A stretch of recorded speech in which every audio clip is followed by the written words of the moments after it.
یا نور اللہ صلی اللہ تعالی علیہ وسلم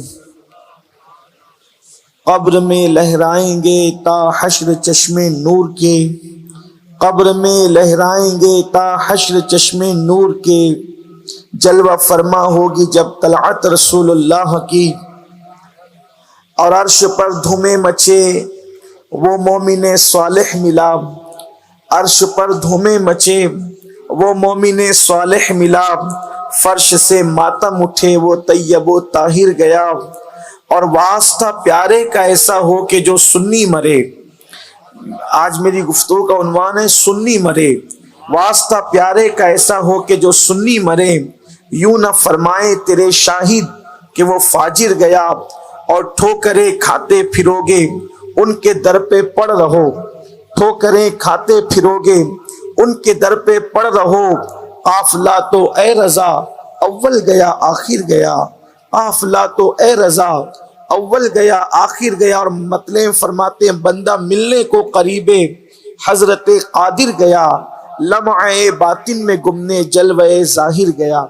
آج کی یہ محفل برادر ذی قدر عالمی شہرت یافتہ ثنا خوان رسول، اور اب تو عالمی کی بجائے آفاقی کہنے شہرت یافتہ جناب حافظ و قاری ریاض الدین صاحب رحمت اللہ تعالی علیہ کی یاد میں، اور ہمارے برادر عزیز جناب نواز بھائی کے ماموں جناب مرحوم عمر صاحب کے ایصال ثواب کے لیے یہ محفل منعقد ہے۔ اور اصل گفتگو تو آپ نے اور ہم سب نے ہمارے قائد ہمارے امیر قبلہ امیر محترم حضرت العلام مولانا محمد شاکر علی نوری صاحب قبلہ سے سماعت کرنا ہے، لیکن جو تھوڑا سا وقت عصر کے لیے باقی ہے، میں یہ چاہتا ہوں کہ مومن کی موت کیسی ہے اس پر کچھ گفتگو ہو جائے۔ سنی کی موت کیسی ہے، مومن کی موت، اس لیے کہ ہمارے نزدیک اہل ایمان وہی ہے جو عاشق رسول ہے، کیونکہ اللہ کے رسول صلی اللہ علیہ وآلہ وسلم نے فرمایا لا یؤمن احدکم حتی اکون احب الیہ من والدہ وولدہ والناس اجمعین، اور دوسرے مقام پر فرمایا لا یؤمن احدکم حتی اکون یقال انہ مجنون۔ اللہ کے حبیب علیہ السلام فرماتے ہیں کہ تم میں کا کوئی اس وقت تک کامل مومن نہیں ہو سکتا جب تک اس کے عشق رسول کو دیکھ کر لوگ اس کو پاگل نہ کہنے لگے۔ اللہ کے حبیب علیہ السلام نے عشق کو اس منزل کو پہنچے، عشق کو اس حد کو پہنچے کہ انسان کو دیکھ کر یہ گمان ہونے لگے کہ یہ اٹھتے بیٹھتے ایک ہی دھن اس کو ہے، اس کو ایک ہی دھن ہے محبوب کی دھن، اس کو ایک ہی لو ہے محبوب کی لو، اس کے سر میں سودا سمایا ہے تو ایک ہی سودا ہے وہ مدینے والے مصطفیٰ جان رحمت کا۔ جیسا کہ جناب اویس قرنی کے متعلق جب سیدنا فاروق اعظم نے پوچھا تھا کہ کیا تم اویس کو جانتے ہو قرن والے، تو یمن کے لوگ ہنسنے لگے۔ فاروق اعظم نے کہا آپ کیوں ہنس رہے ہیں، میں نے اویس کا ذکر کیا آپ ہنس رہے ہیں؟ کہا امیر المومنین جیسی بڑی ہستی ایک پاگل کے بارے میں سوال کرتے ہیں، اس لیے کہ وہ تو دیوانہ ہے، وہ تو پاگل ہے۔ تو فاروق اعظم نے کہا تھا اس کو دیوانہ پاگل کیوں کہتے ہو؟ تو کہا جب ساری دنیا روتی ہے تو وہ ہنستا ہے، اور سب ہنستے ہیں تو وہ روتا ہے، اس کی عجیب کیفیت ہے۔ تو اللہ کے حبیب علیہ السلام نے اس طرف اشارہ کیا کہ محبوب کی دھن اتنی پکی ہو جائے کہ انسان کی کیفیت یہ ہو جائے کہ ایسا گما دے ان کی ولا میں خدا ہمیں ڈھونڈا کرے پر اپنی خبر کو خبر نہ ہو، یہ کیفیت ہو جائے۔ اللہ اکبر، عشق اس منزل پر پہنچ جائے کہ انسان کہنے لگے مرا تن من دھن سب پھونک دیا، یہ جان بھی پیارے جلا جانا۔ میرے آقا علیہ السلام کے پیارے دیوانوں، ایسا مومن، ایسا عاشق رسول جب دنیا سے جاتا ہے اس کی موت کی شان سے آتی ہے، اس لیے کہ ہمارے نزدیک تو یہ ہے جیسے ہی ہم نے موت کا ذکر سنا، اللہ اکبر، موت کے حوالے سے ہمارے ذہن ذہن کے اندر یہ ہے موت مطلب تکلیف، موت مطلب مصیبت، موت مطلب بے قراری، موت مطلب بے چینی، موت مطلب عذاب، موت مطلب تاریکی، موت مطلب انسان کے لیے مصیبت. یاد رکھیے یقیناً یہ ساری چیزیں ہیں، لیکن افسوس کی بات یہ ہے اللہ اکبر کہ واعظ نے ہمیں موت سے اتنا ڈرا دیا کہ اصل جو مومن کے موت کا تصور ہے ایک طرفہ بیان ہوا، دوسری طرف رہ گیا. اللہ اکبر. یقیناً فاسقوں کی موت ایسے ہی ہے جیسے آپ نے سنا ہے، کافروں کی موت ایسے ہی ہے جیسے آپ نے سنا ہے، لیکن آج ایک مومن کے احسان ثواب کے لیے محفل ہے تو ذرا مومن کی موت بھی تو سن لی جائے کہ مومن کی موت کیسی ہے. ایک ہی بات یاد رکھیے، حضور سے وفا کرے، حضور سے سچا عشق کرے، سب سے کٹ کر کے حضور کے ہو جائے. اسی طرح جو تصور سرکار مفتی اعظم نے دیا ہے، مجھے اپنی رحمت سے تو اپنا کر لے، سوا تیرے سب سے کنارہ کروں میں. اگر کوئی ان کا ہو جائے تو موت کیسی آتی ہے. بخاری شریف کتاب الزہد کا وہ حدیث مبارکہ جو ہم نے آپ نے بار بار سنی ہے، آئیے اس کے آخری حصے کی طرف چلتے ہیں. میرے آقا صلی اللہ علیہ وسلم کے دیوانوں، مومن کی موت کیسی ہے؟ مومن میں نے وہی بتا دیا آپ کو اشارتاً، اس لیے کہ وقت میں اتنی گنجائش نہیں ہے کہ مومن کی تشریح کی جائے. مومن وہی جو عاشق رسول اختصار کے ساتھ یہی جو حضور سے سچا عشق کرے، جو حضور سے سچی محبت کرے. ہاں وہ اپنی نیند کے اندر فجر کی نماز ترک کرنے والا مومن نہیں. جو انسان اپنے آپ کو خود مومن سمجھتا ہے اور اپنی نیند پر فجر کی نماز قربان کر دیتا ہے، ایسا مومن نہیں، ایسا مومن نہیں جو اپنی آنکھوں کو عورتوں کا حسن دیکھنے کے لیے وقف کر دیتا ہے، ایسا مومن نہیں جو پاپ اور زنا کے اڈوں کو آباد کرتا ہے، ایسا مومن نہیں جو شراب کے اڈوں کو آباد کرتا ہے. مومن وہ جسے مصطفیٰ جان رحمت مومن کہے. ہاں وہی مومن جس کے بارے میں قرآن کہتا ہے قُل لِّلْمُؤْمِنِينَ يَغُضُّوا مِنْ أَبْصَارِهِمْ. مومنوں کی شان تو یہ ہے کہ وہ اپنی نگاہوں کو نیچی رکھتے ہیں، کیونکہ اللہ نے فرمایا اے محبوب مومنوں سے کہہ دو کہ وہ اپنی نگاہوں کو نیچی رکھیں. وہ اپنی نگاہوں کو نیچی رکھنے والا مومن، وہ نماز کے وقت مسجدوں کو جانے والا مومن، وہ مصطفیٰ جان رحمت پہ درود پڑھنے والا مومن، وہ نیند ہی نہیں بلکہ اپنی جان سے زیادہ مصطفیٰ جان رحمت سے عشق کرنے والا مومن. ایسا مومن بخاری شریف کتاب الزہد کے اندر حدیث پاک کا آخری ٹکڑا ہے جس کو ہم بار بار سنتے رہتے ہیں، لیکن یہ آخری حصہ ہم سے چھوٹ جاتا ہے. وہ آخری حصہ کیا ہے؟ اللہ کے رسول مصطفیٰ جان رحمت غیب دا نبی صلی اللہ علیہ وآلہ وسلم فرماتے ہیں کہ اللہ تعالیٰ نے حضرت جبریل کے ذریعے سے مجھے یہ پیغام بھیجا کہ اللہ پاک فرماتا ہے مجھے کسی کام کے کرنے میں تردد نہیں ہوتا. توجہ کریں، یہ مومن کی موت ہے. اگر یہ موت ہم سن لیں تو کبھی ہم موت سے کراہت نہ کریں، کبھی ہم موت سے نفرت نہ کریں. مومن کی موت کیا ہے؟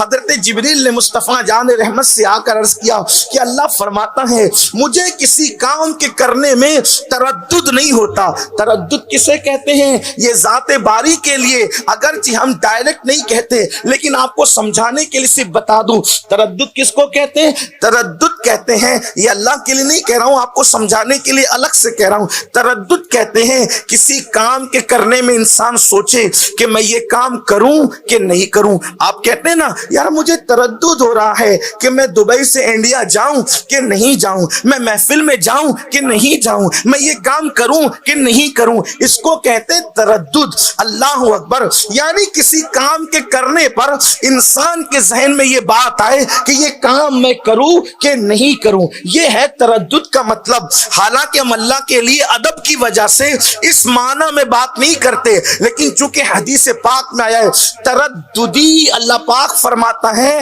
مجھے کسی کام کے کرنے میں تردد نہیں ہوتا، سوائے ایک کام جب میں کرنے لگتا ہوں تو مجھے تردد ہوتا ہے. اللہ فرماتا ہے ترددی، کسی کام کے کرنے میں تردد نہیں ہوتا، لیکن ایک کام جب میں کرنے لگتا ہوں تو مجھے تردد ہوتا ہے، وہ اللہ جو کن کہہ کر کائنات پیدا کرے اسے تردد نہیں ہوتا، وہ اللہ جو زندہ سے مردہ اور مردے سے زندہ پیدا کرے اسے تردد نہیں ہوتا، وہ اللہ جو ابو جہل کے گھر میں اکرمہ جیسا صحابی پیدا کرے اسے تردد نہیں ہوتا، صحابی کے گھر میں یزید جیسا جہنمی پیدا کرے تردد نہیں ہوتا، نبی کے گھر میں کنعان جیسا پیدا کرے تردد نہیں ہوتا، اللہ اکبر، اور کنعان جیسے بلکہ اس سے بھی بدتر لوگوں کے یہاں اللہ تبارک و تعالی اپنے پیارے محبوبوں کو پیدا کرے اسے تردد نہیں ہوتا، وہ پتھروں میں پھول پیدا کرے تردد نہیں ہوتا، وہ گرمیوں کے موسم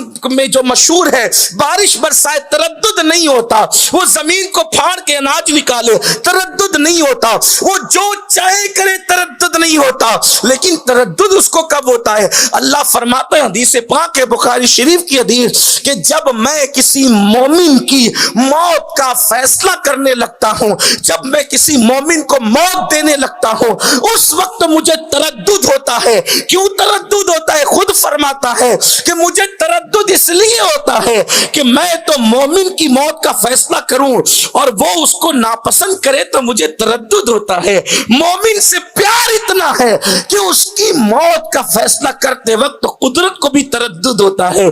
تو پھر پوچھا گیا کہ اللہ پھر تو کرتا کیا ہے؟ اللہ پھر تو کرتا کیا ہے؟ تو حدیث پاک میں آتا ہے اللہ اس مومن کی موت کا فیصلہ کرنے سے پہلے اس کے پاس فرشتوں کو بھیجتا ہے۔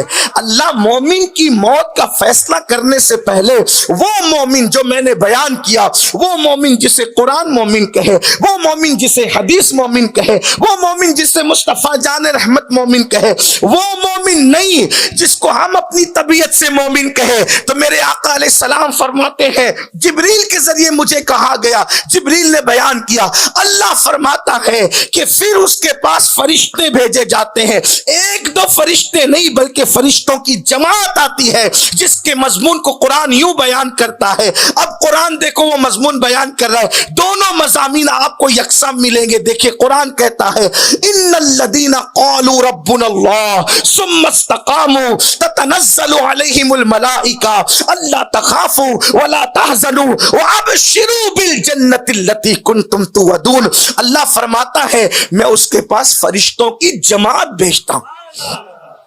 تتنزل علیہم الملائکہ، عربی کا قاعدہ ہے، ہر زبان کا قاعدہ الگ لیکن عربی کا قاعدہ الگ، ہر زبان میں واحد ہے اور جمع ہے، عربی زبان میں ایسا نہیں ہے۔ نمبر ایک، عربی میں واحد ہے، پھر تثنیہ ہے، پھر جمع ہے، پھر جمع قلت ہے، پھر جمع کثرت ہے، یہ عربی کا قاعدہ ہے۔ اب آپ دیکھیں واحد تثنیہ، واحد ایک کے لیے، تثنیہ دو کے لیے، جمع قلت ایک سے لے کے 9 تک، اور جمع کثرت 10 سے لے کر کے پھر لا محدود، اس کو جمع کثرت کہتے ہیں۔ تو یہاں قرآن نے واحد نہیں کہا، تثنیہ نہیں کہا، جمع قلت نہیں کہا، بلکہ کیا کہا؟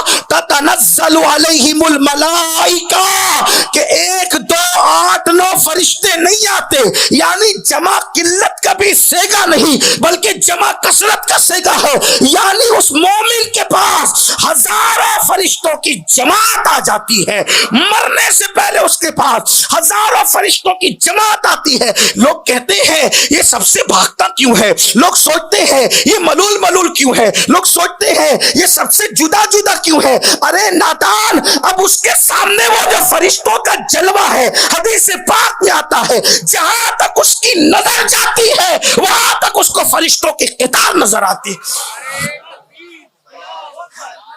وہ گم سم جو رہتا ہے تو وہ فرشتوں کو دیکھ کر، یعنی وہ چاہتا ہے کہ ہم یہاں سے ہٹے، کیونکہ وہ جلوہ آقا علیہ السلام فرماتے، فقیہ ابو اللہ سمرقندی، یہ بخاری کی حدیث نہیں ہے، یہ فقیہ ابو اللہ سمرقندی نے تنبیہ الغافلین میں لکھا ہے، ایسی خوشبو لاتے ہیں فرشتے ساتھ میں اور ایسی جو وہ نورانی چہروں کے ساتھ آتے ہیں کہ مومن ان کو دیکھ کر حیران رہتا ہے، حیران متحیر رہتا ہے، یہ مومن کی موت ہے۔ تو پھر قرآن کیا کہتا ہے؟